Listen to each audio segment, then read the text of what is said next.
The Mike and Tony Show is intended for a mature audience. Listener discretion is advised.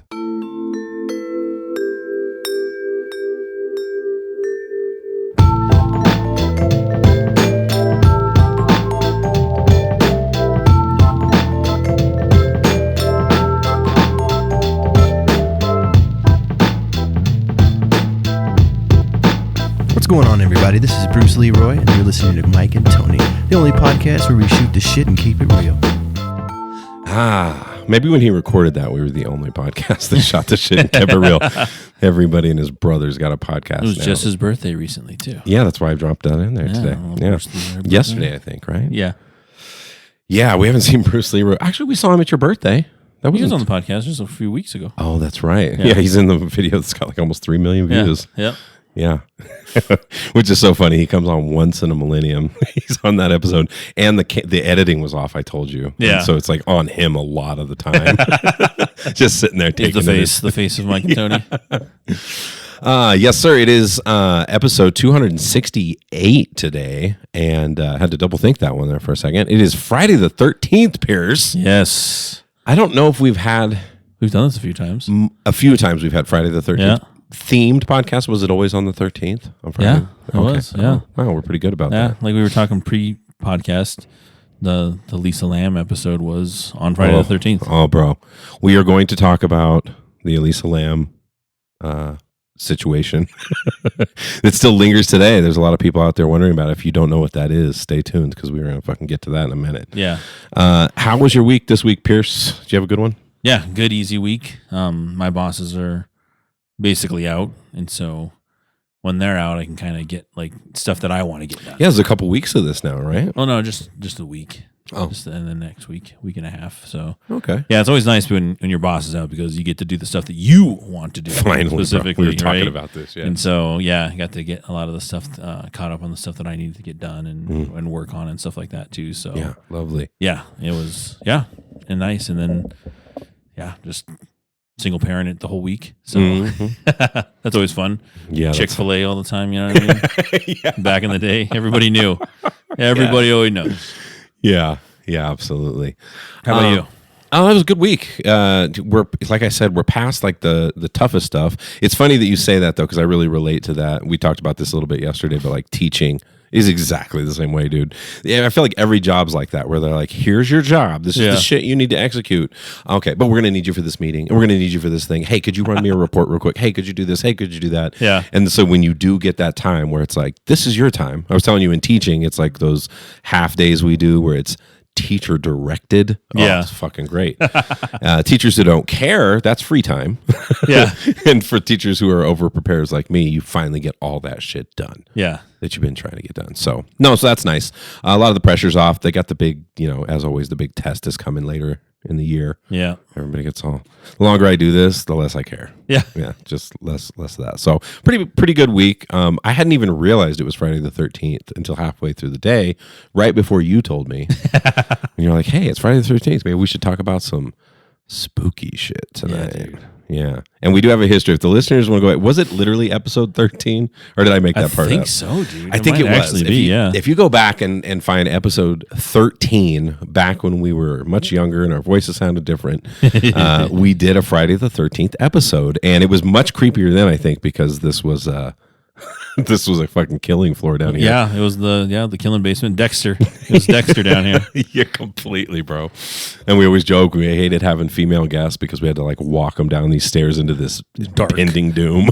Just fucking curtains hanging everywhere. Yeah, it wasn't finished, and there was only a couple of light bulbs, right? Because it's an unfinished basement. Oh, right? for sure, it was very dark. Lighting was shit, right? But we did that episode, and we weren't even recording on all the new stuff we have now. No, this was back in the day. Yeah, it was on the Korg. Korg D. It was either the D1200 or I think it might have been on the 3200 that we were recording. So this old digital audio workstation, a DAW they call it for audio heads, and some people still swear by those. Yeah, I remember when Fat Track was here. Remember he was like, "You have one of those? Yeah, those things are badass." But he used it for a very specific thing. Yeah, I literally used to kick our episodes out on CD. Bro. Yeah, on CD, dude. And then I'd plug it in the fucking computer. Oh my god, upload it. Yeah. So wild. But that night when we did that episode, we talked about creepy shit. We talked about Third Bridge, that night. Yep. We talked about the Elisa Lam story in LA, which we're going to get to because, my God, I've been digging on that one. And our audio equipment started fucking glitching. Remember that? Dude, you would, when you replay it, so those that'll listen to it, it'll still have those glitches in it. And it's like, there's parts of it, it was like, go back and listen to episode 13 if you like creepy shit. If you don't like creepy shit, this might not be the episode for you because we're about to get deep on it. No, just kidding. This is for everybody. Do you want us? Should we just start with Elisa Lam? Yeah, start with it, dude. Fuck, okay. Because you said you found a new documentary. I found a documentary, and that was late in the game today, though. Right. So I watched, it's actually like a mini series. It happened at the Cecil Hotel. This is in Los Angeles, California. This girl was there. There's so much backstory that I didn't know before, which is crazy. We'll get into that, but the big bird's eye view is that she decided to travel, wanted to see the West Coast of the United States, and so she went to her plan was San Diego, LA, and San Francisco. And in LA she stayed at the Cecil Hotel. A lot of background there too, dude. That hotel has had some crazy shit. Ramirez, the serial killer that lived there and like routinely killed prostitutes in that place. And so she went there.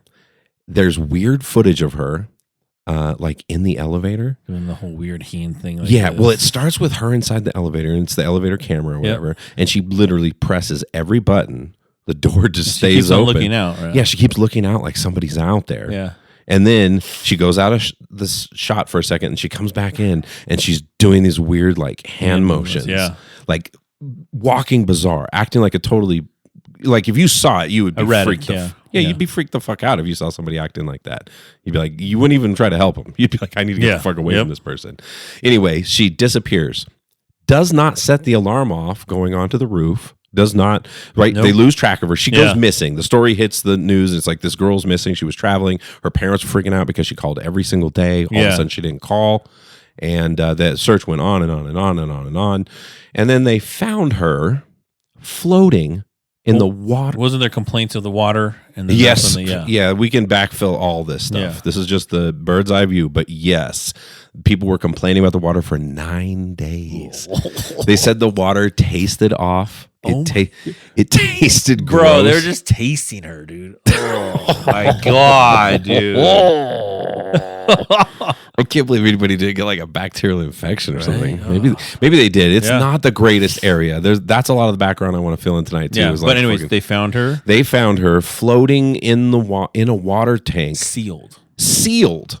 This is not something they don't know how the fuck somebody of her size could have even opened it, let alone got in and shut it behind her. Herself. Yeah. And she was nude, and her clothes were in the water, just floating with her, which is crazy. Yeah. Okay, so that's the backstory. Last time we talked about this, the audio started glitching. We had all kinds of weird shit as we got deeper and deeper into the story. There seems to be, to me, something much sinister happening at this whole situation with Elisa Lam and the hotel, because there are so many different pieces that tie together in weird ways. Okay. Do you remember the one we talked about last time that was like super interesting, which was how, first of all, this hotel is right next to Skid Row. Yep. Right. So it's packed with homeless people and troubled people. Crack addicts. Yep. That hotel has a reputation for lots of, vagabonds and people coming in and out of the hotel and weird shit happening. This poor girl, dude. Yeah. She probably had no idea. She's booking online going, I want to go see Los Angeles. Yeah. Well, this is a long time ago, too. And it was a long time ago. Yeah. This happened in 2013, actually. Yeah. How crazy. I did not realize it. In February of 2013 is when that happened. So talk about like super unlucky shit. Okay, so let me pull up some of, let's go here, the Elisa Lam case. Okay, so this will sum it up a little better than I did. Elisa Lam was a 21-year-old Canadian student from Vancouver, BC. She was of Hong Kong descent. That's where her family was from. She was traveling solo up the West Coast. She documented everything on Tumblr. Okay. So that's how the documentary starts, by the way. It's like just reading her Tumblr things that she was saying. Seemed like a very normal girl, just kind of getting out and experiencing life. So now the history of the hotel is Richard Ramirez, the Night Stalker. The Night, Yep. Lived there in 1985 during his killing spree, where he killed multiple prostitutes. Oh yeah, And yep. he was one of those real psychos that like thought he was doing good for the society and was like eliminating like the shitty Prostitutes people. and drug addicts. Yeah. Hanging out on Skid Row, just Yeah. murking people. It's Yep. fucking wild. Also, Jack, I don't know how to say his name, Weger, an Austrian serial killer. He stayed there in 91 while also murdering prostitutes in LA. Jesus. Okay. Numerous suicides and deaths have happened here. It's right on Skid Row. And so, like I was saying, transient population, Yeah. fucking drugs galore, diseases, troubled ass people. And then also so many people have jumped from its windows. It's nicknamed, the people like on Skid Row, Okay. they call that hotel the Suicide Oh my God. because a lot of people off themselves. Lots of them are mysterious stories too, where they're like, he wasn't Okay. even suicidal. He's a normal guy. Okay. On February 1st, 2013, Elisa failed to check out. Her parents in Vancouver reported her missing when she stopped contacting them. LAPD launched a missing persons investigation. Oh, I was wrong. It wasn't 9 days, Pierce. For 19 days, Oh my she God. she was nowhere to be found. The hotel was searching, nothing. Then guests started complaining, right? The water pressure, it was really low. It tasted strange. It had a dark color. And many were said in general, it just smelled odd. Oh my God. I can't, bro. Okay, on February 19th, so this must have happened. Oh, yeah, it was February 1st. Okay. A maintenance worker climbed to the roof to check for 4 large water tanks. I guess to check them. They must just inspect them regularly or something. Or because of the complaints, right? Oh, sure. Yeah. I'm sure that's what's in. Can you imagine? Oh, my God. Can you imagine being that guy? Just going up to look, checking it.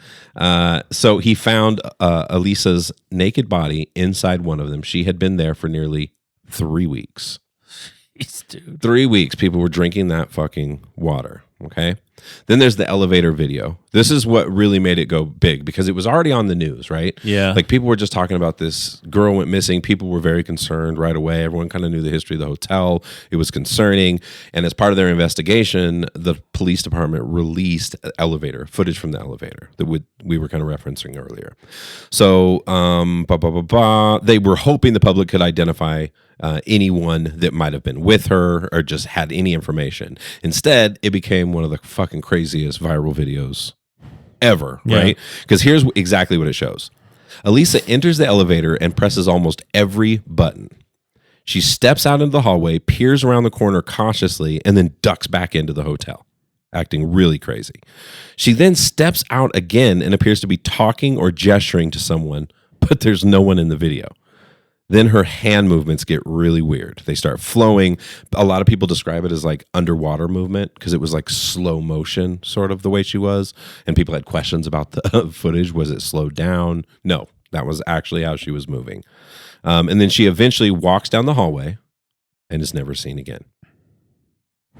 Now, as far as the tank goes, this is what makes this thing so crazy. The roof was locked and alarmed. Neither were. It was not unlocked, nor was it set off. Right? Yeah, no alarm triggers, went off. yep. It was only accessible with a key, and for sure it would trigger the alarm. Okay, getting to the tanks required climbing an external ladder on the side of the tank. The hatch on the top was extremely heavy and very difficult to open. Once inside, the hatch would be extremely difficult to close from within. It didn't really have an apparatus for that. And again, she was found naked, clothes floating by her. No signs of struggle. No signs that anybody else had been involved up there. Shit's fucking crazy. Girl just disappeared. Now, one of the weird things, I was going to find, there was the, okay. So the TB test coincidence. This is right there next to Skid Row. Okay. Now, the strangest real-world coincidence, around the same time, there was an outbreak of tuberculosis in Skid Row, Okay. just outside the hotel. The test they used to detect it was called Lam-Elisa. What? That is weird. Yeah. That's the real. That's Make of it what you will. I don't know. the name of the test for real. For real. Damn. At the same time that there was a tuberculosis outbreak right then and there. Yeah. Fucking wild, bro. That whole thing is... Yeah. It's really crazy. So people have a lot of different theories about what's going on, but I'm going to finish watching the documentary. Okay. And, I want to see. I don't know if it's going to provide much more than we already know. Yeah. But there was just a lot of crazy shit about it. Like the fact that there was some other background stuff that people didn't know, and I was trying to find it in my notes. I had it somewhere in here, but essentially, she was acting weird and had been moved rooms. Somebody, her neighbor complained, and said she's acting super weird. You just need to get her away from me, supposedly. Okay, and so the hotel obliged, and they moved her to the other room, and then from then on was when all that weird shit, even more weird then. weird shit happened, and she just fucking disappeared, bro. No one's ever heard of her again, other than the story that lingers forever. Yeah, You're done. It's over. So 21 wild, years dude. old, bro. It's fucked up. And what's weird is like, what happened? No one knows. How do you explain something like that? To be in a sealed container like that. Didn't trip the alarm. No. Acting real fucking weird Yeah. right before. Maybe she Spider-Man'd out the window, crawled up the side of the building, Yeah. used her Spider-Man strength to open up the water container. And Yeah. jumped in for a little dip. Yeah. Hey, look at that. We got through Solved it. most of it. And we solved it. And we don't even we're not having any audio problems. Knock on leather. Yeah. So I just thought that one, I had to bring that one back up. We haven't talked about that in so many years, but it's crazy to think that all this time later, bro, it's 2026. Still nothing. Nobody knows nothing what happened. Yeah.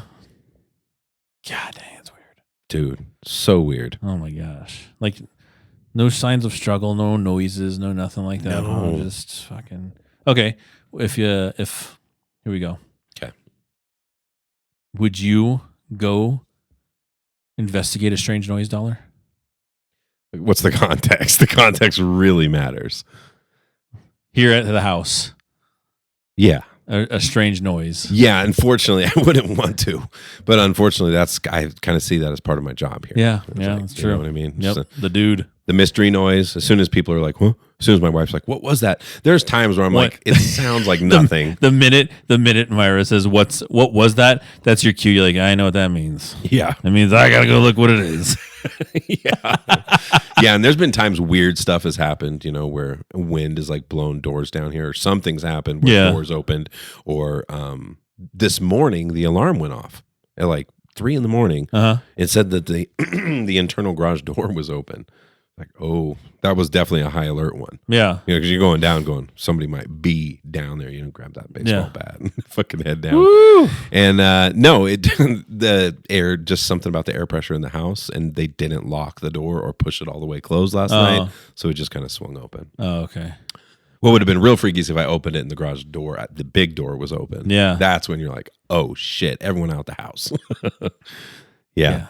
No, there was a time where my garage door was also the same frequency as the neighbor Oh no. caddy corner. That's not good. So like every time I'd leave the house and the automatic door goes, right? Yeah. It'd go ding, and then I'd see their garage door go up. And for a little bit I thought like, hey, maybe they're just leaving at the same time. I was like, How many times did you let that happen? right? Dude, I let it go for a while because like and I figured, because like when I was leaving, I was taking Callie to school. Right. Right. And so It's a common time. Yeah, it's a common time. So I thought I was like, oh, they're probably on the same schedule, right? Right. And then, I'd come back, Dollar, from dropping her off, and at that house, it'd be the same thing, just like bing, and the garage would go up, and then I'd look in the rear view, and I was like, oh my god, that door's going up too. Dude, I know. I was like, oh shit, dude. That's just freaky. And I'm like, but it wouldn't happen when they came, like when they would come home. It wouldn't trigger our door. So yeah, but I was like, so you oh were my on gosh. you weren't on the receiving end of that. I was on the receiving end. I was like, can you imagine your garage just keeps opening? dude. And I was like, I mean, I've had that happen before. Like someone, has like, because the garage doors are on different frequencies, right? I don't know what the exact frequencies are, or what kind of waves they use, right? Yeah. But sometimes it'll trigger the right thing. And there's been times where like the garage door has gone up. Oh God. And you're just like, what the fuck was that? Yeah. Right. And I get up and I'm like, get to the garage. And who the fuck's out here? That's the first thing I say. Who the fuck's out here? Yeah. And then it's like, you walk around and like, oh, maybe it's the same frequency or something. That's weird. Yeah. Okay. Yeah. Shit like that is so freaky. Yeah. Especially nowadays, honestly, bro. Even with like ICE kicking people's doors down, it's not just supernatural shit or like people looking to rob you that you're worried about. Yeah. It's just being able to like be safe in your home, dude, and feel like, you know, people can't breach that, right? They can't break that barrier into your private home. But man, shit like that is so scary. My dad, my real dad, when he was younger, he was like 30, and I was alive for this, but I don't remember it. But the story's been told to me a few times where some dude just fucking walked in our front door. What? Yeah, like crazy or drunk or something. He walked in and started pointing at people and was acting all irate. And my dad basically just kind of like pushed him out, like gently, telling him, yo, you need to get out. Get the fuck out of my house. And got him. Thank God my dad was standing there. He was a big ass dude. Imagine it was my mom and me or something sitting there. Some random drunk big dude just comes in and starts acting a fool. Jeez. Yeah. See, I haven't had anything ever like that before. Like someone random. I've walked in to a random person's house before. Oh no. It was on accident though, dude. Yeah, I'm sure. It was New Year's. So. Dude, it was New Year's. It was New Year's Eve, right? Okay. And we're having a party, and like, this is when I worked at Carrabba's, the restaurant, right? Yeah. And so again, early 20s, dude. And they're like, yeah, we're having a party. Here's the address. And back in the day, again, this is before fucking Google Maps, anything like that. It's fucking MapQuest, dude. Printing out the directions, or you're relying on somebody's fucking directions. Sure. And so the directions are like, yo, turn here, turn here, turn here, and it's gonna be the house with the red light on. You think they would have looked into that a little bit before they use that as There's a couple houses descriptor. They had red light, $1. Yeah, fuck. And the door was fucking unlocked. Oh, come Me and my friend Travis, we have beers, we're ready. Like, we both walk in, we have 2 cases of beers each, right? And we walk into the door, like, bam, open the door and go in and like, Happy New Year! We're like, yo! Bro, it is a family sitting in their living room, $1. Oh, God. They're just sitting there all calm, chilling. Yeah, they're like, oh my God. I was like, oh my God, I am sorry. I was like, oh my God.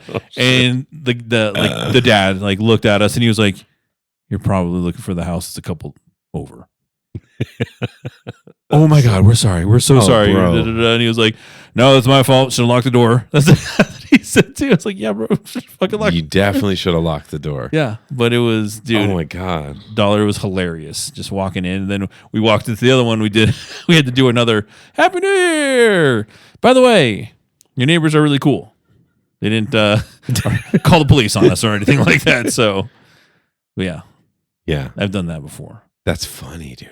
Yeah, it's so random. When you in an unexpected place like your home, you run into a total stranger. Yeah, it's like fuck. Something should have zigged. Can you imagine that? I feel bad. I also think about that family, what they were thinking at the time.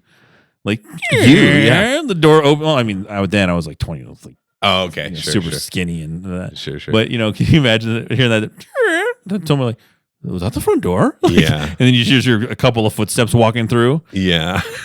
Oh man, dude. Like, oh God. Yeah. I can only imagine like what that family was thinking. Thank God nothing bad happened. Thank God they weren't like, gun toting and ready to open fire. Like, Happy New Year. No. Dude, it was hilarious. Damn, that's fucking crazy. Yeah, but I've never had it happen to me. The only time I've really had anything like situation like that before, it was when I lived by DU. Okay. And it's probably like fucking 2 a.m, bro. And laying in bed, and I like to sleep with the windows open, right? Sure, yeah. And I just remember hearing this rustling and this talking and everything like that. And I'm like, what the fuck is that noise, dude? Oh God. I was like, someone trying to fucking come into this window right now? Oh no. And I remember I was like, what the fuck, dude? And I remember, $1. I go, like, with the blinds, real quick. And it's this fucking college kid, because we live next to fucking college kids by DU. This college kid, and he's fucking peeing in my bush, bro. Oh, bro. Like, I can see everything. Oh, man. And I just yelled at him. I was like, put your fucking dick in your pants. And I walked around and went to the front door. And I was like, and they had the baseball bat. I was like, get the fuck out of my yard. And all the, like, his friends are, were like, oh, no, bro, he's cool. He's just drunk. Yeah. I'm like, I'm sitting there, just like, gym shorts on. And it was like, get the fuck out of my yard. Like, just. Can you imagine hearing that, though, if you're him? I mean, if you're drunk, you probably don't care too much. Yeah. But what a crazy thing to hear out of nowhere. put your dick away. Like, oh God. Oh my God. Who's looking? Yeah, dude. Oh, Pee in the fuck, bush, dude. man.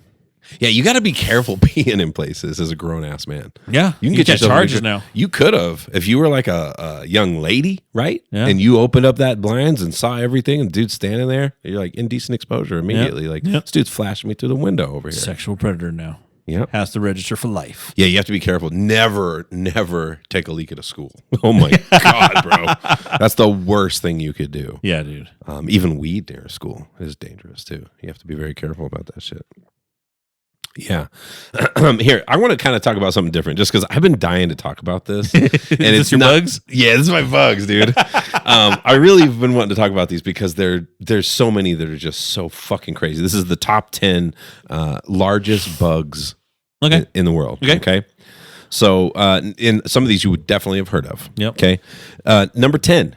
Tarantula hawk Yep. wasp, Pepsis grossa, one of the largest wasps, reaching up to 2.6 inches in length. That doesn't sound like a lot until you get out a ruler and you look at how giant this fucking thing Like is. that.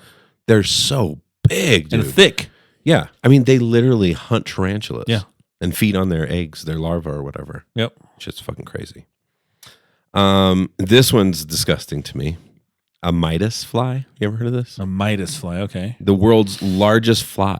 So it's like, and if you look at him, it looks like a fucking fly, except ginormous, 2.4 inches long. What? A fucking mega fly, bro.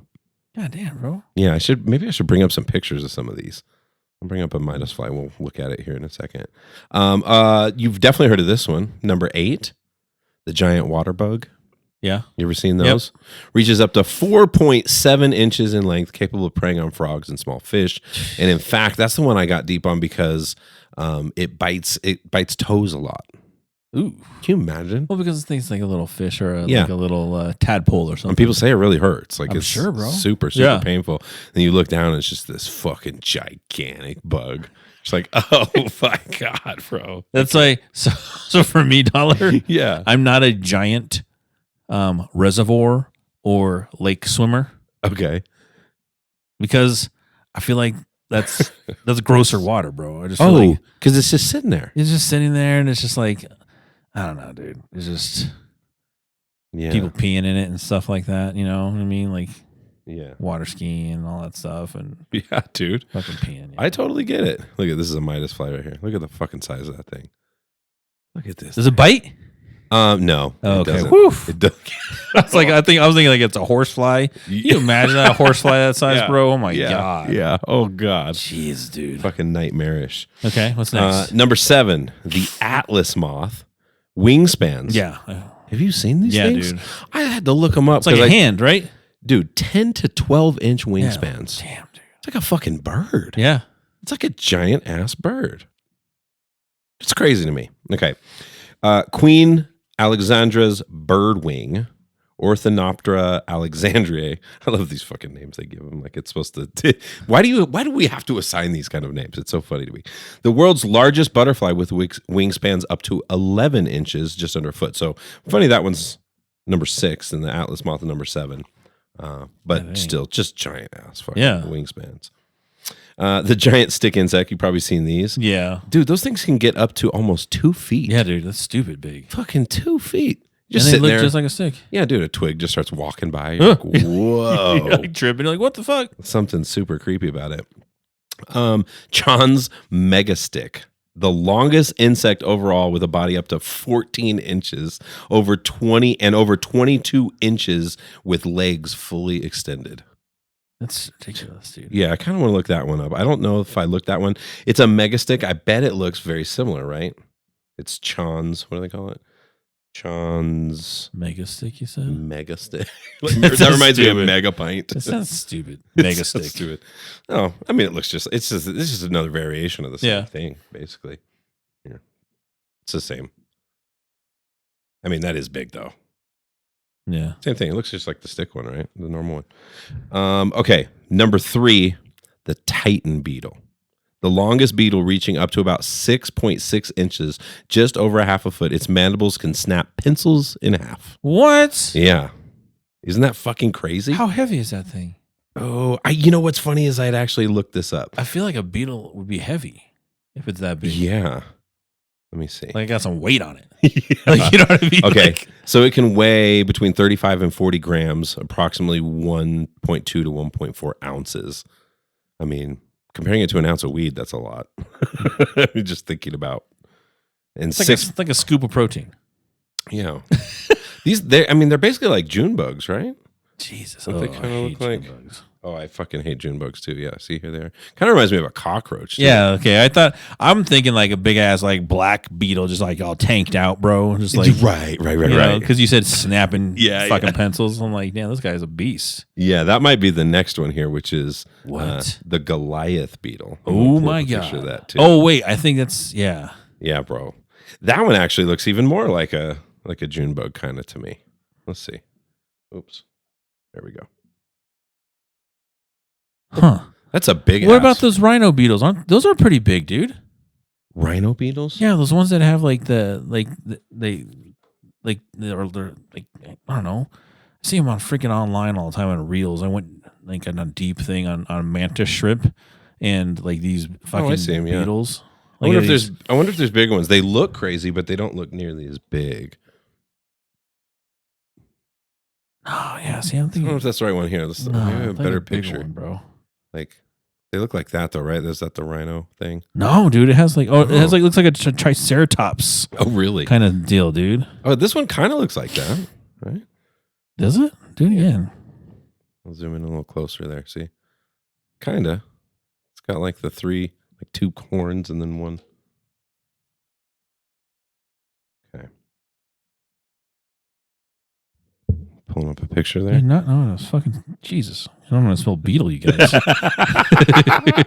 We definitely need to hire somebody, by the way. Those two old guys looking shit up.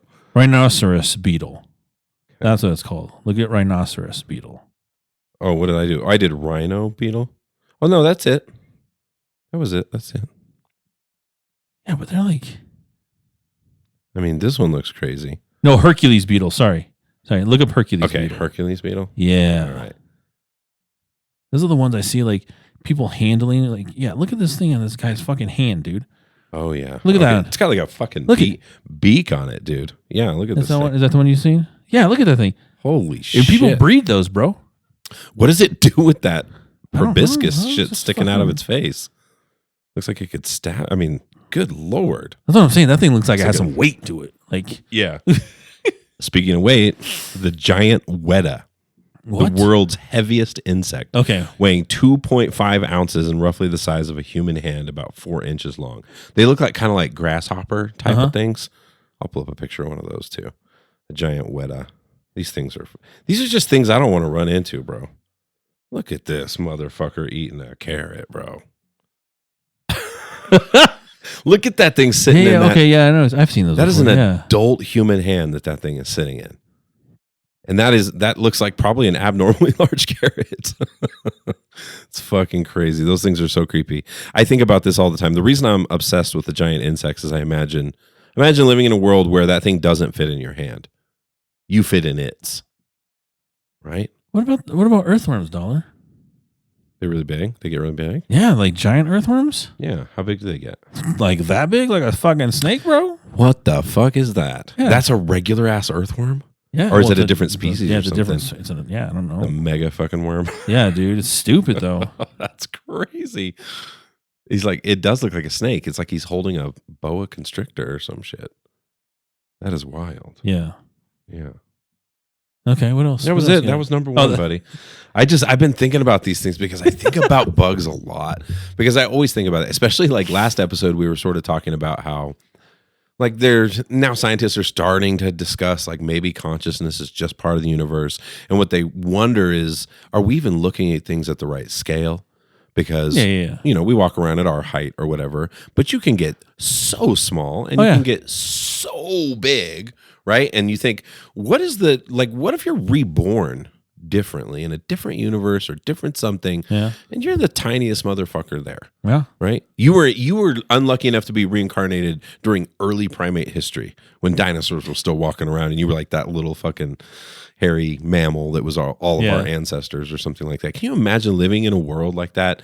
Because I don't think it's that far in our evolutionary history being prey. Yeah. Right? Like, I think that's deep within us. That's why we have anxiety I problems. mean, technically, we still are prey because I can't beat a fucking lion, bro. True. If you're, all things even, right? You're out in nature. You don't have a weapon. You're just fucking chilling. You are prey. Yeah.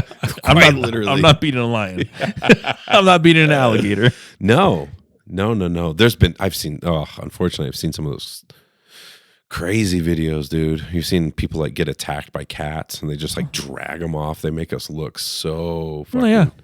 Did you see that fucking video of the dude that like jumped into like the tiger enclosure in India? Oh God, no. He like jumped on and he slid down this fucking like tree thing. Oh no. Into the enclosure, and then he got down to like just barely were like out of reach of like the tiger or whatever, or was it a lion? I forget which. It's either tiger or a lion, bro. Okay. And this fucking, you looking it up right now? I'm gonna try to. And this fucking this the tiger or the lion, I forget what it is, just yanks him, bro, off the tree, and then people are like, oh, like screaming, like, yeah, what was this dude doing? He just jumped in the fucking enclosure, dude. People do stupid shit like that. I don't understand what the fuck they're thinking. Yeah. They just, people don't, it's, you know what, maybe it's not their fault. Maybe it's Disney, right? Maybe it's all the way that we just don't live. We live in these comfortable ass lives. How quick we are to forget what it's like to be prey, right? But truly, you get out in nature and you realize, why would you ever walk up to a fucking wild predator? Yeah. People do it all the time. Even that bear guy, remember him? Oh, yeah. He like lived amongst the grizzly bears and he was in love with them, right? He had like a deep passion for bears and he lived amongst them, like fit into their social circle, everything. Oh, no. Sorry. It's Brazil, bro. Oh, it was Brazil. Yeah. It's Brazil and it's a lion enclosure. Yeah, dude. So if you look up man dead after lion mauling at a Brazilian zoo. Okay, I'm not looking that up. I'll take your word for it. He just jumps in, brutal, dude. Well, it's not on news. It's on a news clip, and so like you can see him like sliding down the fucking pole dollar. Okay, and then the lion's right there. Just says swoop. Why is he sliding down? He just couldn't hold his grip. No, he jumped in there, dude, on the pole. He just slid down that pole. What a stupid way to do it, too. Yeah, because you look like prey. You're fucking coming down all creepy down a tree like that. Yeah, and a big cat sees you. If you've ever owned a cat. Dude, that level of, they are a predator, bro. Yeah. And when they see something that looks like prey, there's a switch. Oh, yeah, dude. That just goes off. They are a different creature all of a sudden. And you're going to do that with a giant ass lion. Yeah. What a fucking, I feel bad. The guy, did he make it? No, he didn't. He died. Yeah. Mauled him to death. Yeah. Oh, yeah, dude.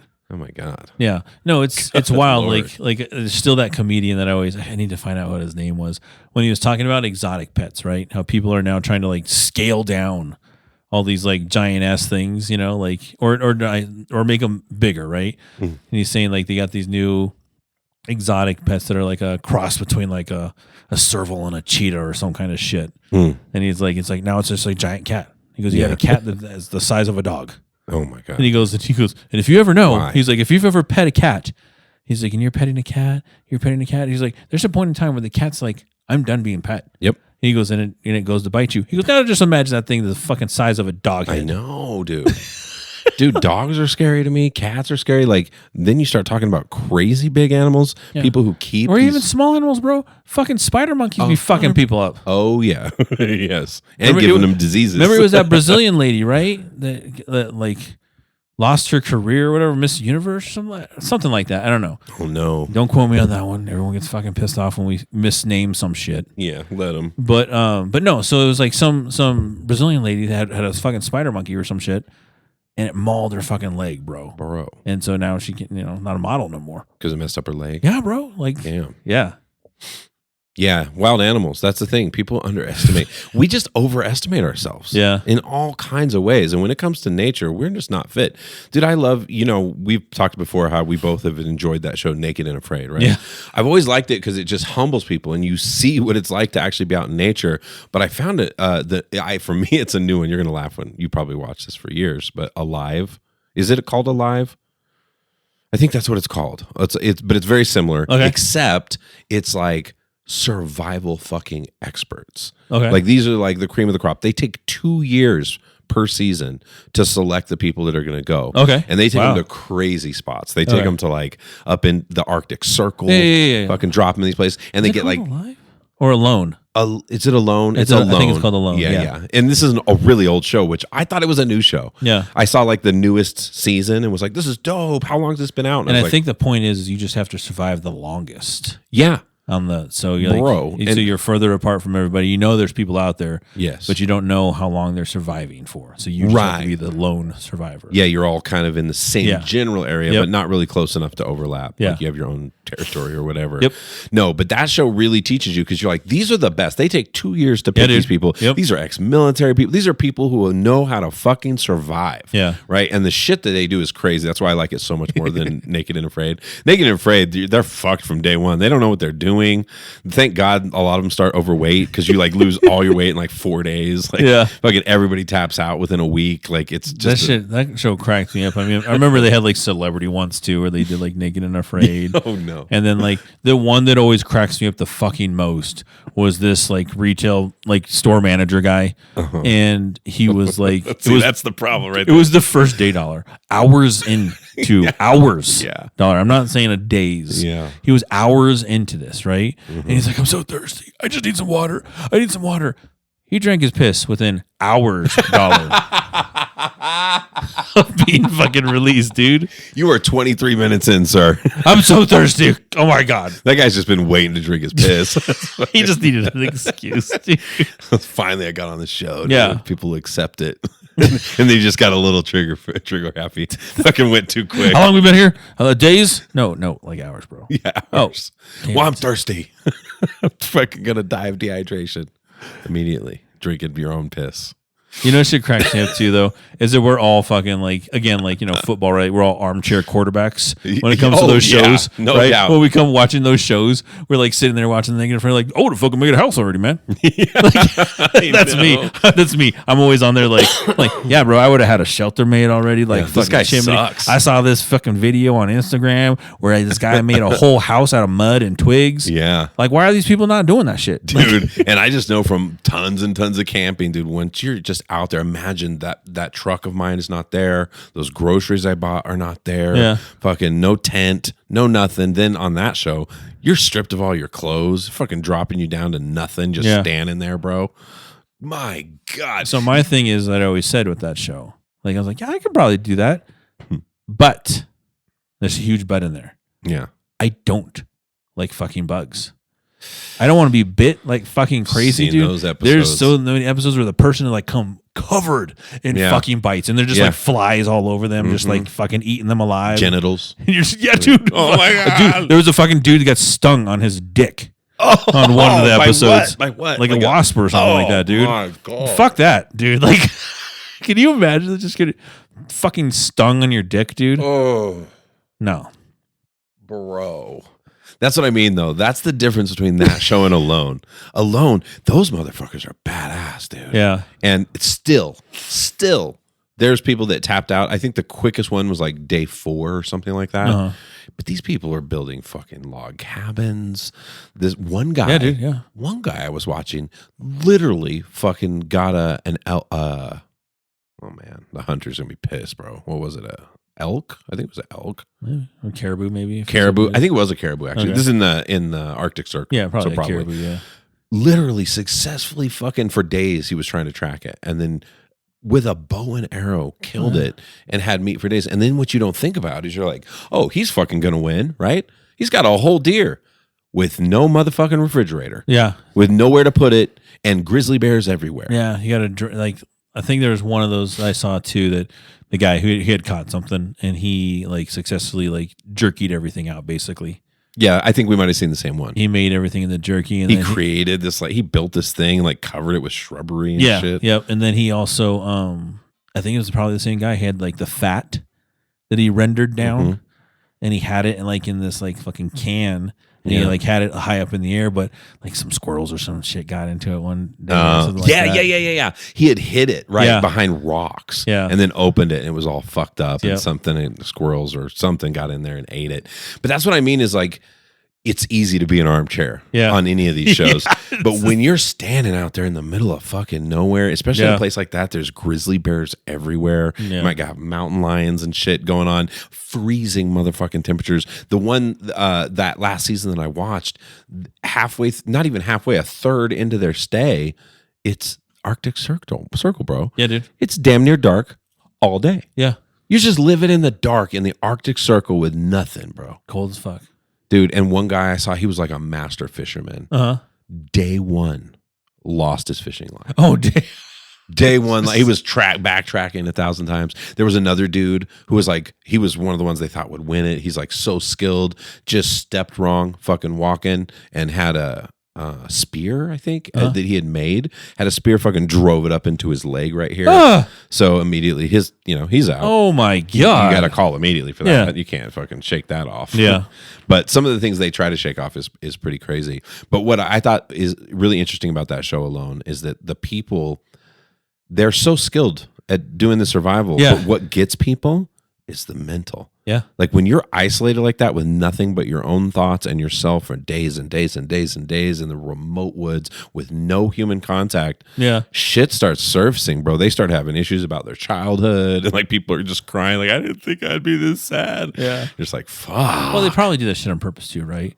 Because what you think they're really gonna choose some like fucking Joe Schmo who's already surviving in the fucking woods by himself, you know? Yeah. And he He's does been there. And somebody had mentioned this to that guy in passing, like, hey, there's a show.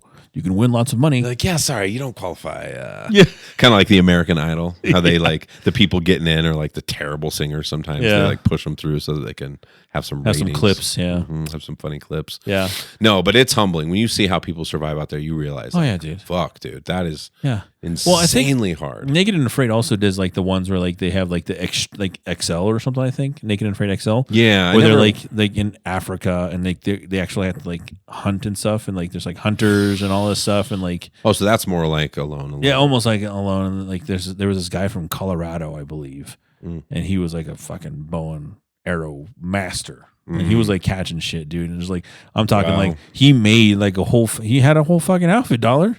He had like got like an antelope or some shit and just like fucking on his back. Yeah. Dollar, he had like got it and just like, you know, he took the essentials because he was like, I forget what it was. I think he had gutted it.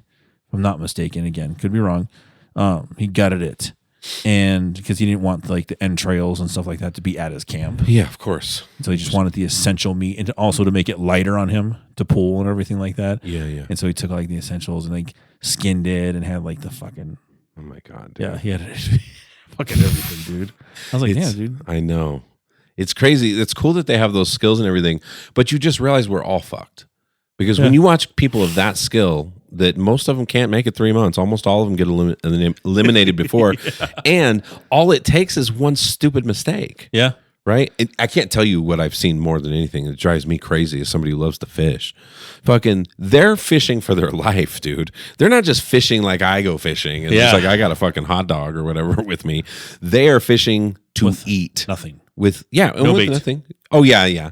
No, but I'm talking about some of the guys on Alone, right? Yeah. They'll like get bait. Like one guy shot a squirrel. Yeah, right? they use their guts and shit he like uses that. the guts and stuff and puts it in there. But I can't tell you how many of them they catch these big ass pike.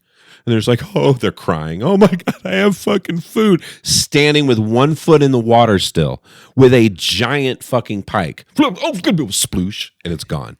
Dude, I've seen that happen so many times on that show. Yeah. And you're just like, yeah, you have all these skills. But you're just in the moment of celebrating. You're just like, oh my God, I have food. Not anymore. Now it got away, bro. Yeah, again, armchair quarterback, right? Yeah. I'm over there. I reel this fucking fish in right away, dollar. Yeah. Thup. Yeah. Just like smashing that thing on a rock. Yeah. 100%. You have to, because that's your fucking food. That's the only calories you're getting. I think also sometimes they don't bring them in right away because they don't want it to spoil, or they want to like keep it fresh. Sure. Keep it fresh, right? And yeah, so they true. keep the line in the water, and they'll have like them like tied into the water. Well, it's terrifying. That's so scary though, because it can go away. Yeah, it can get off the hook randomly. You know? I'm also impressed with how good of net fishing they do. Yeah, these people weave their own fucking nets. They're just tying shit together, putting it out in the water, and they're you're like, they're making those like cone trap things that they make. Dude. Like on land, right? The land trap ones? No, like in the water where they put like it's like a cone, and they put another cone in, and then they put the bait in, and so like the fish go in, but they can't figure a way to get out. Yeah. You're like, oh dang. Well, even the nets, when I watch them make those nets, you're like, even if I was skilled enough to make one of those, you watch them throw it out in the water, and I'm like, I don't know what they're doing different than me. And like they pull it out, like they'll put it and they just leave it. They'll put a rock on it to hold it in place, and they just leave. I guarantee you, if I threw a rock, I could wait 6 months, bro. And never gonna have a fucking fish, but they'll pull it up and have like 3 fish in there. You're like, oh, that's crazy. It's got to be the right size fish or whatever. I've seen them too, where they catch a fish and then like a bigger fish is eating that fish because he's trapped. Yeah. And then there's been the ones where the bigger fish also gets trapped. Surviving out in the middle of nowhere, dude. That shit is it's terrifying. Okay, so we're supposed to talk about creepy shit though. So let me talk. This kind of ties in. So Colorado. This is just a general list. This may not be the most effective, but it's about like the creepiest places in Colorado. Any that you would name? Well, yeah. What would you name? Stanley, number 1. Yeah, it is number 1. Yeah. The Stanley Hotel in Estes Park, the crown jewel of Colorado. Yes. The inspiration for Stephen King's The Shining. Guests have reported ghostly piano music, apparitions, and unexplained activities for decades. Yep. Ghost tours run nightly. Yep. You've done that before? I just did it like in December. No. Is it good? In the tour? The ghost tour, yeah. Yeah, it's pretty cool. Like they tell you like stories of like what they've seen, and like some of the people have like pictures that other people have forwarded to them of things they've taken on the trip. I have a bunch of pictures that I took when I was on the tour. I haven't looked at them yet. I should look at them. Yeah, bro. To see if there's anything or caught anything on that too. But yeah, there's like another part of the tour, or apparently like it's like a little kid or something like that, and she likes lollipops, and so you had like the dum-dums, and you hold it in your hand. Oh no. And if like you're supposed to hold it straight there, and if like the dum-dum like knocks it over, then she's fucking playing with you. Oh no. And I was sitting there and I was holding it out like this, and then like you're holding it there for so long, you're like, oh my god, your like hand starts shaking. Yeah. Is it me? Your hand started to shake. You're like, if this fucking falls over, it's because it's me. Yeah. That might be part of it, right? That might actually be what's happening. Yeah, but no, up there too, they have like the kissing cowboy. There's another one up there. He's like a fucking fornicator. And you like just like, you know, supposedly like if this particular room, or just in general, like in the bar and everything down there, like this cowboy, like if you feel something like brushing at your shoulder or your cheek or something like that, the fucking kissing cowboy. Mostly the women, obviously. Yeah. Yeah. Yeah. A gay ghost. Okay. Number 2, the Molly Brown house. They say that she actually haunts it. Oh, she's actually there. The Titanic survivor lady, right? Exactly. No, not survivor. Yep. Yeah. Titanic survivor Molly Brown said to be haunted. Unsinkable Molly Brown. Yes, exactly. This one's crazy. If you're from the Denver metro area, Cheeseman Park. Yeah, it's the burial ground, right? Bro, I played a lot of shows there. I've been there a billion times. Yep. I never had any idea. I'm glad I've never done anything at night there. Yeah, dude, yeah. I wouldn't. People do though. People jog through there at night and stuff like that. Yeah. Fuck all that. So for people who don't know, it's a beautiful city park with a dark secret. It was built on top of Denver's old cemetery, and the bodies were never fully removed. That's what's fucking crazy about it. Yep. Actually, it was just pushed through. I want to skip ahead because instead of just sticking just to the Colorado ones, that reminds me of one that was really fucking crazy. Because you're talking about Cheeseman Park, where there's people literally under the ground over there, which is really hard to get your hand around. So I was looking up, trying to find what I could find to be like what I think is the spookiest place in the world. The spookiest place in the world. Yeah. Okay. What is the spookiest place in the world? Poveglia Island. You ever heard of this? Poveglia Island. It's a tiny forbidden island just 3 miles from St. Mark's Square in Venice, Italy. All right. Okay. So here's the timeline of this place, because that's always part of it, right? When you're talking about spooky or haunted places, Yeah. it's always with history, right? Just like with the most ghosts happen in like older parts, like here, Lakewood, right? Lakewood's like, it was the first place that was founded right here in Colorado, and it's people have lived and died there forever and ever and ever. Tuberculosis, everything like that. Yeah. Rimcat, all that shit. Yeah. Okay, so very rarely do they have layers of bad shit that happen, though. So from this, as the story of this island, from 7th to 14th century, it had a fairly normal beginning. The island first welcomed inhabitants in the 7th century, and throughout the following years, it grew into a beautiful, peaceful community that avoided invasions occurring on the mainland. But peace didn't last. After Venice came under attack from the Genoan fleet in 1379, the people of Poveglia were moved to Giudecca, and the island remained uninhabited for many centuries. Okay. Normal start. 18th century is when it starts to get kind of fucking dark. In 1700, at the time of the Black Death, the island became a lazaret, effectively a quarantine station to isolate Venetian plague victims. Being brought to Poveglia was a sign that death was quickly approaching, with plague victims being buried, burned, or just left there to fucking die. Consequently, the island became a giant burial ground. Listen to this. An estimate published by the National Geographic suggests that over 100,000 people died on the island over the centuries and were buried in plague pits. Some local accounts push the number closer to 160,000. Listen to this. This is what National Geographic said. Today, 50% of the soil is said to consist of human remains. Oh my God. 50%, dude. Half the dirt is human remains. Well, I mean, partially, right? It's been decomposed and all that stuff. Right? Sure. Ugh, bro, that one. It's like stuff like thriving and flourishing there, though. It's like overgrown, like vegetation everywhere. Like perfect fertilizer. Yeah, the trees. It's beautiful there. It's great. It's tropical. Fishermen still avoid it. Oh man! When the skies are clear, you can allegedly see skulls and bones under the water, surface of the water. What? And it does talk about fishermen occasionally pull up like body parts or like skulls and things like that. Okay. Man. Then in 1922, okay, still going. the asylum. In 1922, a psychiatric hospital was built on the island to hide the mentally ill away from the city. According to legend, the head of the psychiatrist... By the way, all the places I looked up, the Colorado ones, these are all verifiable. Like, these are verified places. These are not just hokey pokey stories. Right. This is like all documented shit where weird shit has happened over and over and over. Okay. According to legend, the head of the psychiatry department went mad after witnessing such barbarism and committed suicide by throwing himself from the bell tower on the island. It is rumored that many psychiatrist patients claim to see ghosts of plague victims. Whether the doctor was driven mad by his own cruelty or the island's spirits depends on who's telling the story. The asylum was closed in 1968, and the island has been uninhabited ever since. The few living souls that have returned to the island have returned with tales of disembodied screams, rings from an empty bell tower which no longer has a bell, and sightings of figures in plague masks. Local legend has named specific spirits. Little Maria, for example, is this like little girl that they think died of the plague there that just roams around the island. Multiple people have claimed to see Little Maria. Man, dude. The history. Can you imagine? Because that's it, right? Yeah, it's a lot of history on that. Fucking lots of dead people in the ground. I mean, another one of the claimed haunted places in the United States is Gettysburg. Of course. Yeah, people claim they see shit all the time. Oh, yeah, bro. Civil War soldiers with missing limbs and shit. Yeah, bro. I mean, because they also buried them there too. Like, just, you know, like... I wonder what percentage of people believe in, like, supernatural shit like that. It's got to be everybody, right?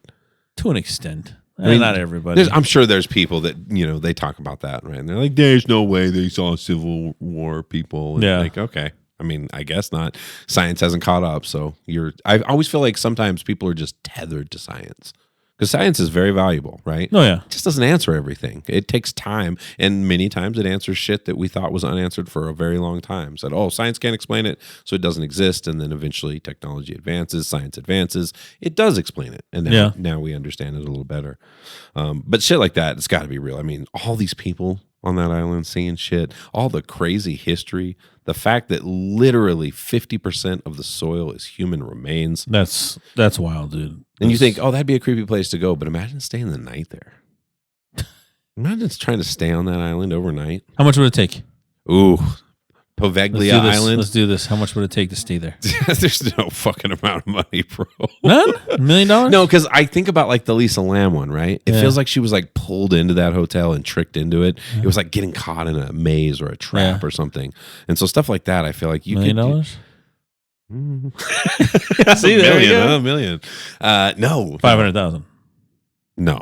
Okay, so not $1 million? $2 million.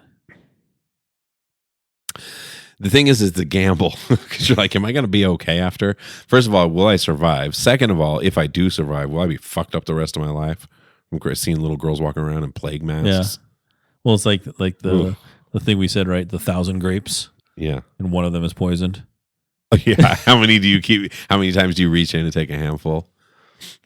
If you get, how much did we say each time you reach in and grab a handful? It's like you got $1 million for but it's a matter of time before you hit one of those poison ones. It's just one out of the 1,000 though. Yeah, but you don't know which one it is, and it's totally random, right? Yeah, it's like I'm just gonna count on these guys letting it settle at the bottom. yeah. How about you? How would you go to that island? Yeah, for free. Not for free. No, like if they like knowing all this stuff, and they were like, "Yo, stay there." Like, shit, I'll stay there for $500,000. Yeah, I'll stay there for $500,000. $500,000 for 500,000. Yeah, one night. You'd stay one night. Yeah, at Poveglia Island. Yeah, creepy shit, dude. Yeah. Now other stuff, right? Like Amityville. Yeah. Are you staying there? Oh no. Hell no, bro. Same with Cecil Hotel where Elisa Lam disappeared. Yeah. Fuck that hotel too. Even if that one wasn't haunted, bro, it's on Skid Row. People doing drugs everywhere. There's certain places. I really think that there's like a vibe to places, you know? You go somewhere a lot of bad shit has happened.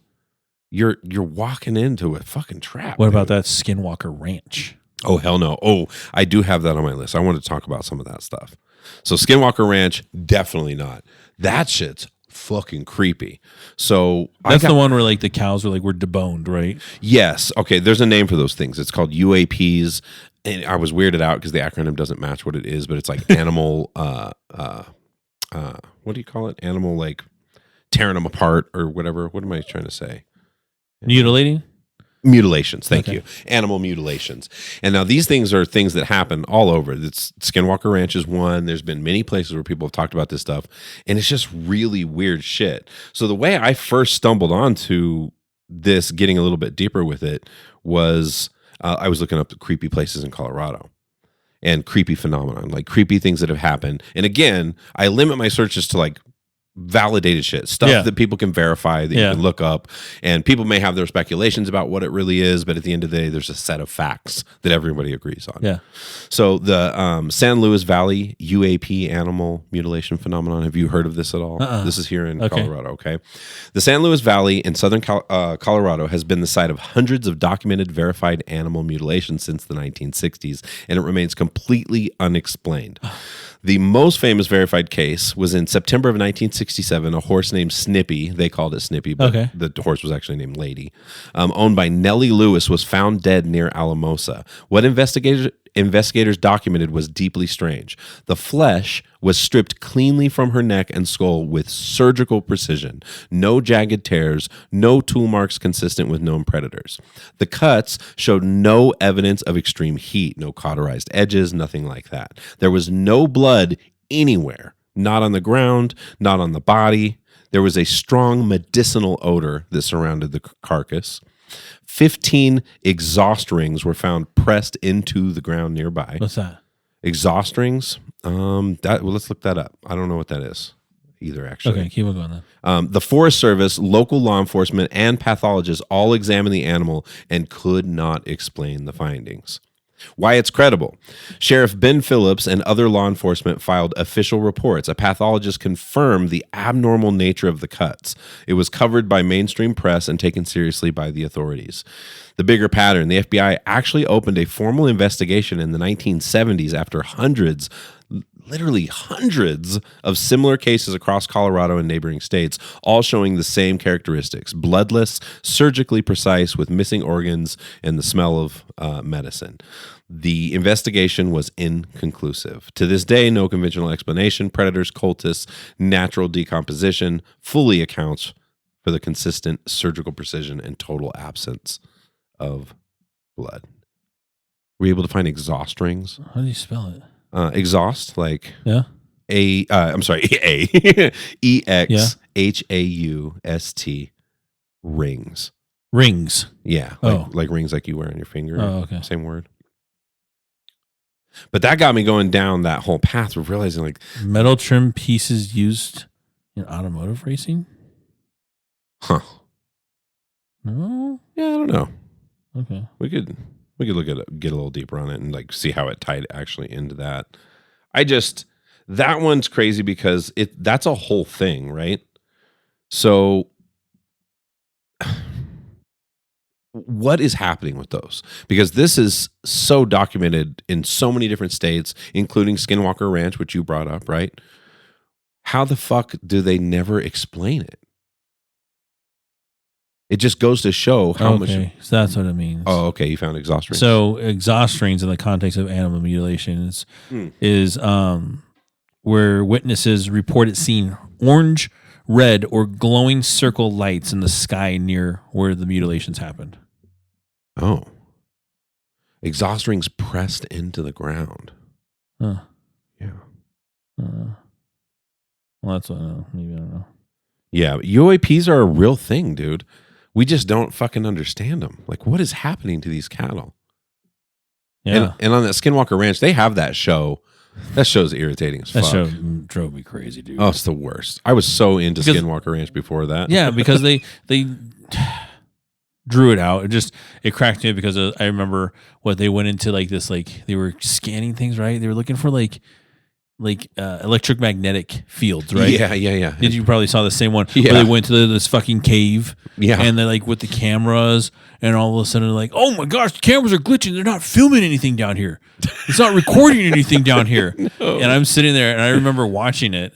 And this one was when I was with Tira, and dude, I remember looking at her and going like this.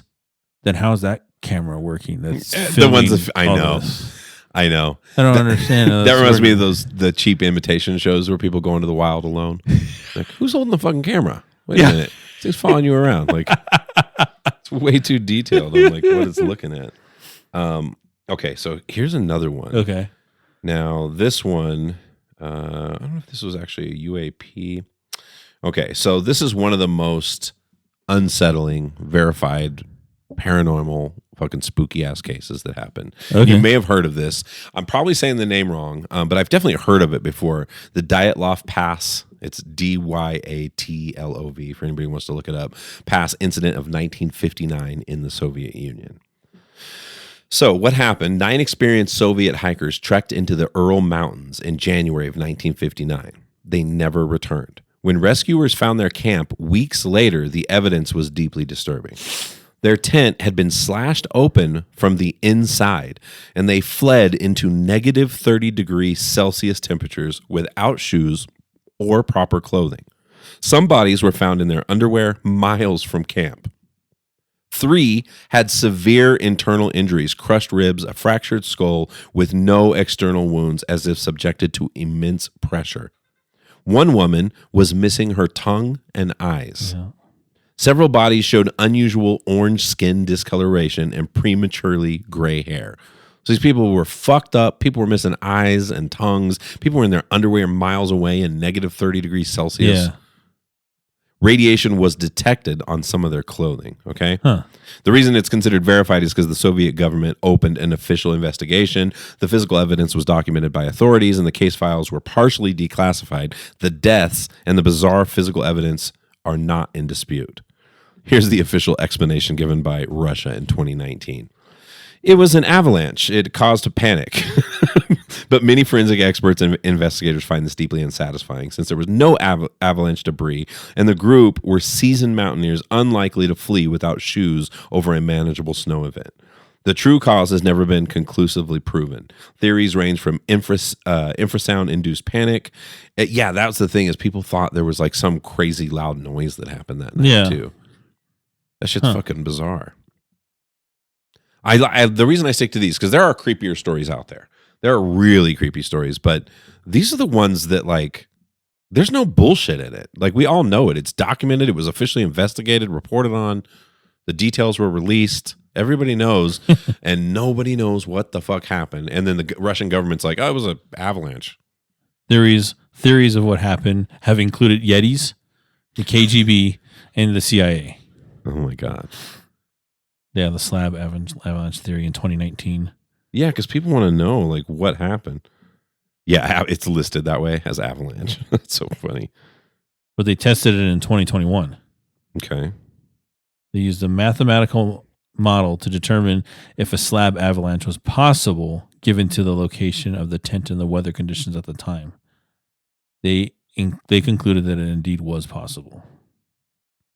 It was an avalanche? I mean, that it was possible. Yeah. Yeah, that's... There's so many things like that. But others are saying on here, too, since they had the radiation on them, that it was like fucking weapons testing back in the day, that they just like singled out those people. Were like, oh, look at these people here. No one's going to miss them. Yeah, dude. What? Yeah, for reals, right? And there's like lots of talk of like sonar weaponry now. Yeah, like sound. And if you look in nature, you see it. What is that thing called? A sperm whale, right? Yeah. Is it the sperm whale? Yeah, the sperm whale is the one. They have directed sound that, like at decibels that are hard to explain. Like it would liquefy your insides, bro. What? Yes. And that's what they do and they hunt like at the bottom of the ocean. Okay. And so they hunt like giant squids and things like that. And that's what they do. They shoot them with that like, because they can make it really widespread. So it's just like a loud noise that spreads really far across the water. And they can really target it in and focus it like at a squid and hit them with the sound to where it literally just like knocks them kind of unconscious. And then they go and snatch them up, bro. Sperm whale clicks are the loudest sounds produced by any animal, reaching up to 230 to 236 decibels underwater, which is still pretty loud, right? Yeah. Which is theoretically powerful enough to vibrate a human body to death, cause severe injury, or even burst eardrums. Yeah. While it's often cited as deadly, but it's not.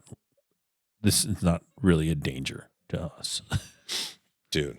Yeah, but it would if you got caught in the fucking shot, though, right? Like if you were in the wrong place. But that's what's weird about those whales is they live most of their time in the deepest parts of the ocean. Dude, I pulled up like a diagram of the various depths of the ocean. Have you ever looked at one of these? How far they can go? Yeah, where dude, like you look at like what a typical beach is, like off the coast of California or something. You can kind of see like where people swim. Yeah. And then it just goes deeper and deeper and deeper. Well, then there's a drop. Bro, the trenches. Yeah. Those are fucking creepy. And the things that live down there are wild and so unexplored. And we don't even know. We don't even know half the shit.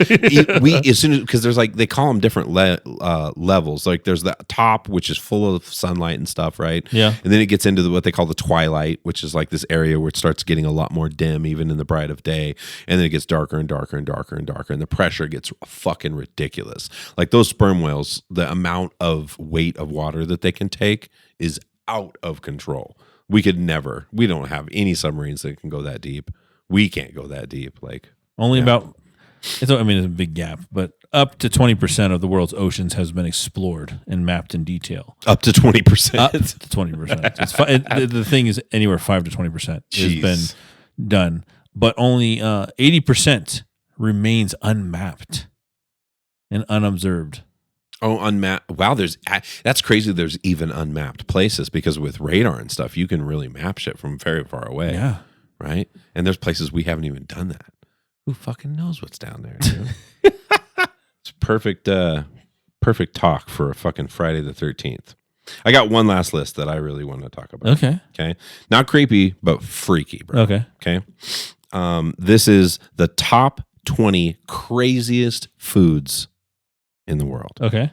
Okay. Coming in at number 20, pacha, made in Iraq. It's a traditional dish of boiled sheep's head, trotters, which are pig's feet, and stomachs served with flatbread. When I hear something like that, I'm like, of all the fucking choices of things you can eat, you decided to combine boiled sheep's head, pig's feet, stomach, and throw a little flatbread in there. Throw a little a little carbs. Some carbs in there. Some carbs. Okay. Number 19, stargazy pie. This is England. Okay. A pastry pie with whole pilchard fish heads poking out through the crust, and they call it gazing at the stars. Pilchard heads. Yeah, they're just little fish. They're like these little fish, but they're basically fish heads poking out of your bread, like all around, like a whole bunch of them. Okay. It just keeps getting better. Number 18. Oh, let's do this. Maybe on some of these you can try to guess where it's from. Okay. Yeah. Where do they eat this? Yeah. Okay. Number 18, cobra heart. So this is a still beating cobra heart served in a shot glass with cobra blood and rice wine. I want to say this is fucking like in India or Pakistan. Not too far off. Vietnam. Oh, wow. Vietnam. But it's literally a cobra heart still beating in a fucking glass with blood and fucking rice wine. Jesus. And the blood is from the cobra, obviously. Yeah. Okay. Here's another one. Number 17. You tell me where. Okay. Kiviak. Hundreds of small, this one's so fucking intense. Hundreds of small seabirds, hundreds. They're called little osks, stuffed inside a seal carcass and left to ferment for 18 months before you eat it.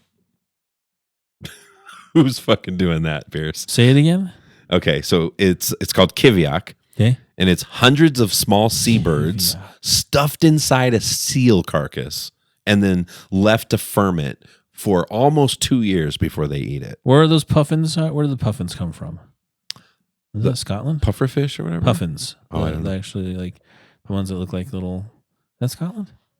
I don't know. Maybe. Okay. What is but it? you're not too far off. It's Scotland. Greenland. Okay.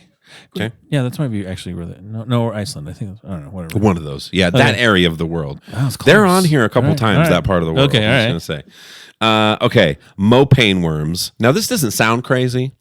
Caterpillars from the emperor moth, dried and eaten as a high protein snack. Okay. Now, what's crazy though is mopane worms. If you've ever looked these fucking things up, they are so big, bro. Let me get a picture of this up here. So what people do is dry these worms out. Okay. Here we go. I'm going to get one with somebody's hand so you can see what the fuck these people are eating. Bro. Look at those. So what they do is oh my God. They dry them out. Okay. And then they just eat them plain like that. Okay. Fuck. No. Thailand. Nope. What? South Africa. Oh, damn. Yeah, eat that in South Africa. Okay. Check this one out, dude. This one is probably, of all the things on this list, this is the one for me personally I just couldn't do. Fried brain sandwich. Fried brain sandwich. A sandwich made with fried calf or pig brain. And I don't want to read the rest of it because it'll give away where it's from. Where do you think that is? What country fried or area of the world? Calf or pig brain? Yep. It's a brain and it's in a sandwich. They just make a sandwich out of it and they fry it. Turkey? The United States Midwest. What? Mm-hmm. Yep. It was once common in the Ohio River Valley states. What? What do they call that? What is it called again? It's called a fried brain sandwich. Oh, that's all it's called. That's literally what it is. And that's what it's called. Yeah. That one I couldn't do, dude. There's something about eating brains that weirds me the fuck out. I don't know what that is. Probably a deep instinct that's good. Don't eat brains. Huh. Yeah.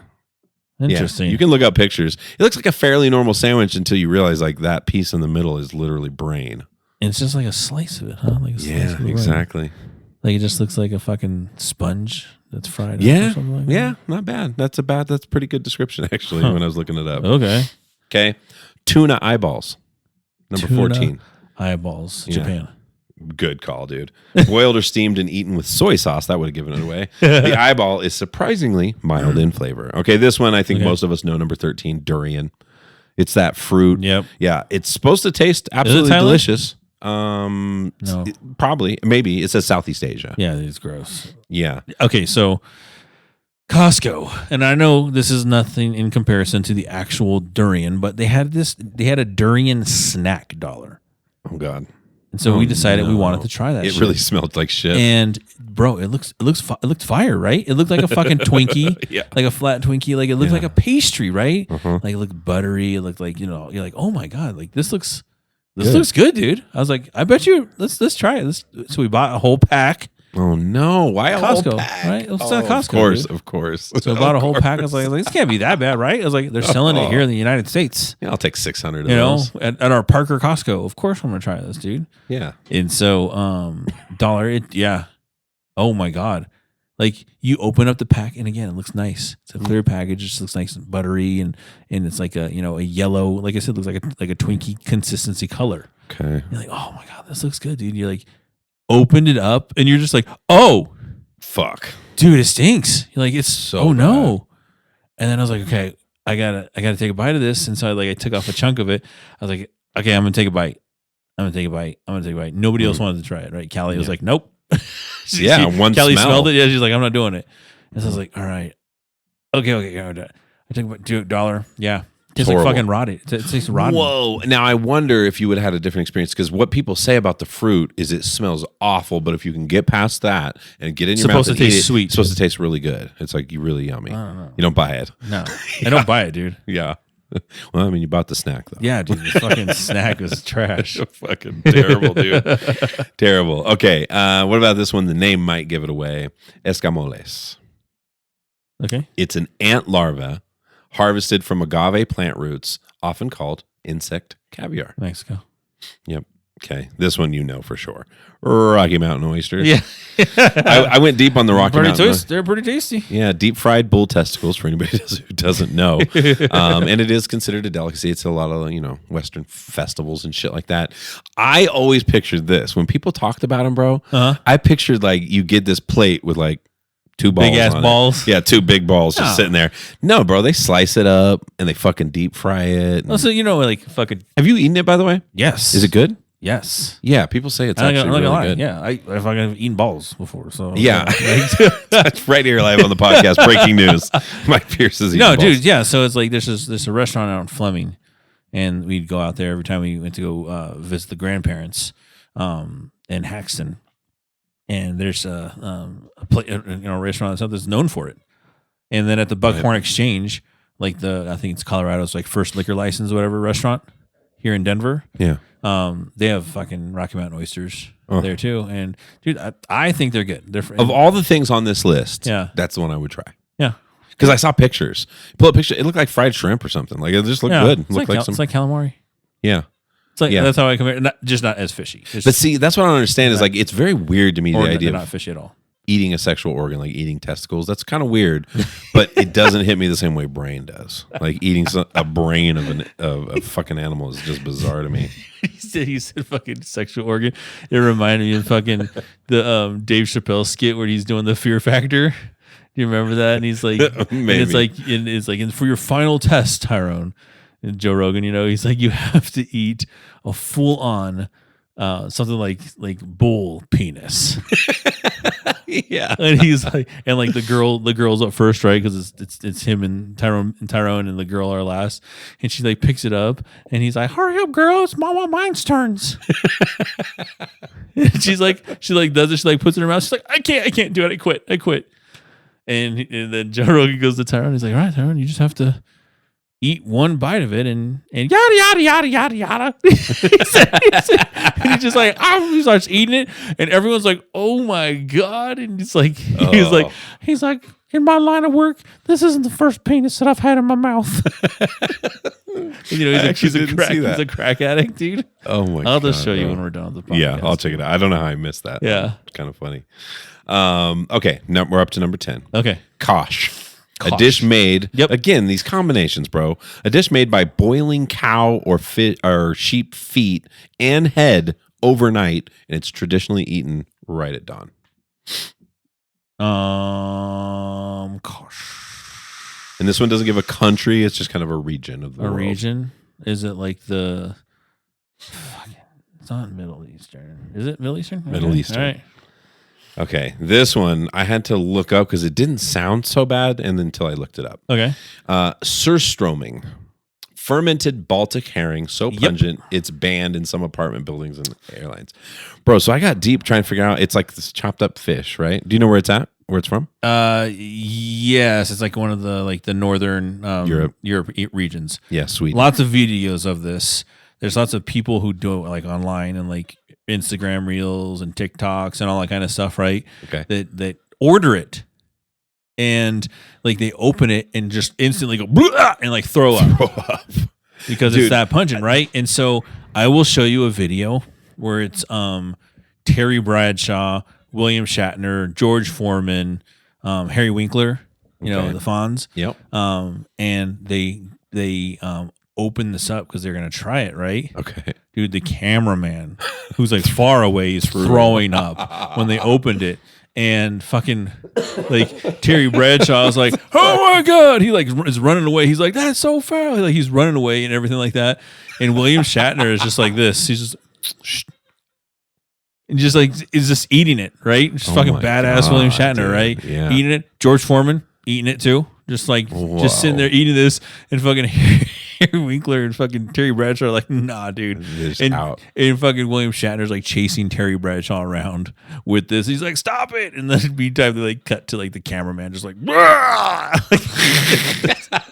I'll have to show you, dude. The videos are intense. Oh, dude, why do people, if there's a lot of options for food, like the fact that they do, because this one has been banned in like so many places because of that. It literally has that reaction by so many people. Here's why. So I was looking it up trying to understand. So the smell is primarily caused by anaerobic bacteria. Okay. People compare it to, it's a combination of rotten eggs, stagnant sewage, and then also rancid butter or baby vomit. And it's because it has hydrogen sulfide, which is like that rotten egg smell, right? It's got butyric acid, which gives it that like acidic vomit type of smell. Propionic acid, which adds a sharp vinegar-like pungent, which smells similar to pungent foot odor. And acetic acid, which contributes to a very sharp vinegary note. And people fucking eat that shit. Yeah, dude. Bro. You're supposed to eat it like on bread. Like toasted bread or some shit like that. No, thanks, dude. No. Good God. Okay, let's get through the rest of these. I think we're getting close on time here.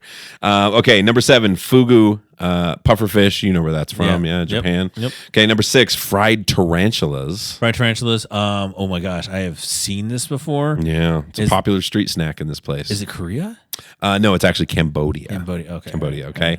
Number 5, this one's fucking wild. Century egg. Century egg. So like you know this one. Yeah.